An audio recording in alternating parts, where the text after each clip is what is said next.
Online शिक्षणे सर्वेषां स्वागतम्।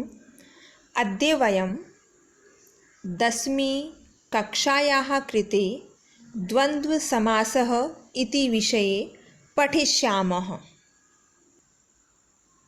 इससे पहले हम समास की परिभाषा और अव्ययी भाव समास के बारे में पढ़ चुके हैं। अब 10वीं के जो पाठ्यक्रम है उसमें द्वंद्व समास भी दिया है। द्वंद्व समासस्य त्रयः भेदाः सन्ति। द्वंद्व समास के 3 भेद हैं, इतरेतर, समाहार, एक शेष। लेकिन इन 3 भेदों में से केवल जो प्रथम है इतरेतर, ये ही पाठ्यक्रम में है 10वीं के। तो इतर का इतर से योग, उभय पदार्थ प्रधानो द्वंद्वः, जिसमें दोनों पद, पूर्व पद और उत्तर पद, दोनों पदों के अर्थ की प्रधानता होती है, वो द्वंद्व समास है। आपस में मिले हुए शब्दों का एक में अन्वय होना। अनेक शब्द दिए हैं लेकिन उन सभी शब्दों को मिलाकर एक शब्द बनाना इतरेतर समास है। ध्यातव्यम, ध्यान देने योग्य बातें, शब्दों की संख्या के अनुसार अंत में वचन होता है। सबसे पहले हम इसे समझेंगे। शब्द है राम, लक्ष्मण,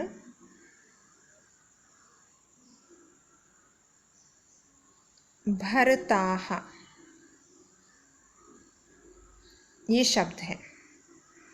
अब हमें देखना है शब्दों की संख्या के अनुसार कितने शब्द हैं। राम, लक्ष्मण और भरत 3 हैं, तो 2 से अधिक होते ही बहुवचन में आएगा। तो शब्दों की संख्या के अनुसार यहाँ पे भरताः में बहुवचन आया है। ये पहले जो नियम है उसको समझाया है। प्रत्येक शब्द के बाद विग्रह में च लगता है। जैसे ये तो समस्त पद है, अब हमें इसका विग्रह करना है तो क्या बनेगा। रामः पुल्लिंग है इसलिए रामः च, लक्ष्मणः च, भरतः च, मतलब प्रत्येक शब्द के बाद में च आएगा। इकारांत शब्द पूर्व में आता है। अब हमें ये समझना है कि इकारांत शब्द पूर्व में कैसे आएगा। जैसे शब्द दिया है हरि, हरौ, 2 शब्द हैं, तो इसमें जो हरि है वो इकारांत है, ई आ रहा है हरि में, तो हरि शब्द पहले आया, हर शब्द बाद में आया, तो इकारांत शब्द पूर्व में आता है।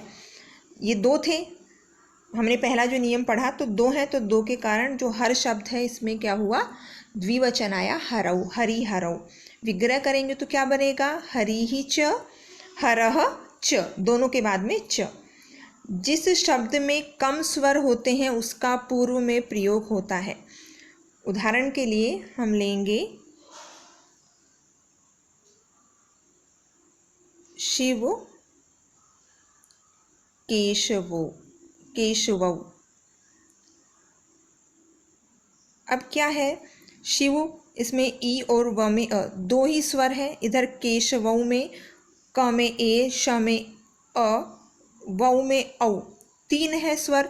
तो कम स्वर शिव में है तो शिव पहले आया और केशव बाद में आया। तो इसमें है कि जिस शब्द में कम स्वर होते हैं उसका पूर्व में मतलब पहले आता है। तो इसमें अंतिम शब्द में जो लिंग होता है उसी लिंग के वचन का प्रयोग होता है। जैसे शिव केशवौ, इसमें केशव शब्द पुल्लिंग है, ये 2 है इसलिए केशव मतलब पुल्लिंग का द्विवचन आया केशवौ। ऐसे हरि हरौ, हर शब्द जो है पुल्लिंग है इसलिए इसी का द्विवचन आया हरौ। ऐसे राम, लक्ष्मण, भरताः, इसमें भरत शब्द में लिंग है पुल्लिंग, ये बहुवचन है इसलिए पुल्लिंग का बहुवचन आया भरताः। 2 शब्द में द्विवचन का प्रयोग, इसमें 2 शब्द हैं इसलिए द्विवचन आया। और 2 से अधिक होने पर, 2 से अधिक इसमें है तो वहाँ पर बहुवचन का प्रयोग होता है। उदाहरणानि, अब आपकी परीक्षा में किस प्रकार से प्रश्न आएंगे वो इसमें दिए हैं। पार्वती परमेश्वरौ। अब हमें क्या ध्यान रखना है उस पर सबसे पहले हम बात करते हैं। जब भी हम विग्रह करेंगे तो हमें क्या क्या बातें ध्यान में रखनी है। सबसे पहले हम देखेंगे कि इस शब्द में कितने शब्द मिले हैं। हम देखेंगे पार्वती परमेश्वरों, औ आ रहा है मतलब 2 ही हैं।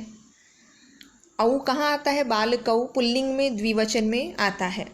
अब इसमें दो शब्द हमें पहले ढूंढने, उनको अलग करना है। पहला पार्वती है, दूसरा है परमेश्वर। तो हम इनकी प्रथमा ही विभक्ति लगाएंगे क्योंकि प्रथमा का द्विवचन है।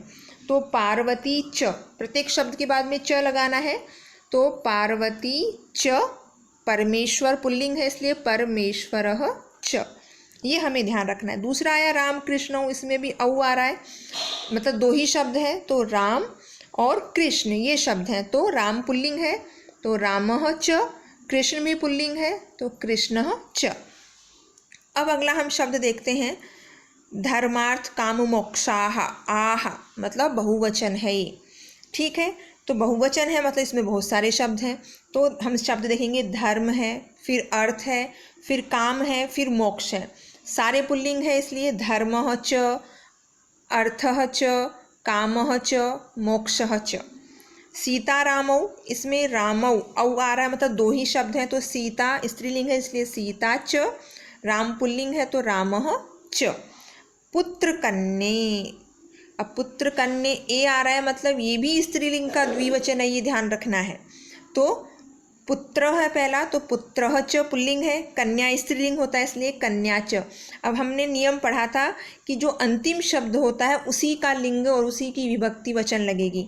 तो अंतिम शब्द कन्या है तो कन्या का ही द्विवचन आएगा, स्त्रीलिंग द्विवचन कन्ये। अगला शब्द है राधा कृष्णौ।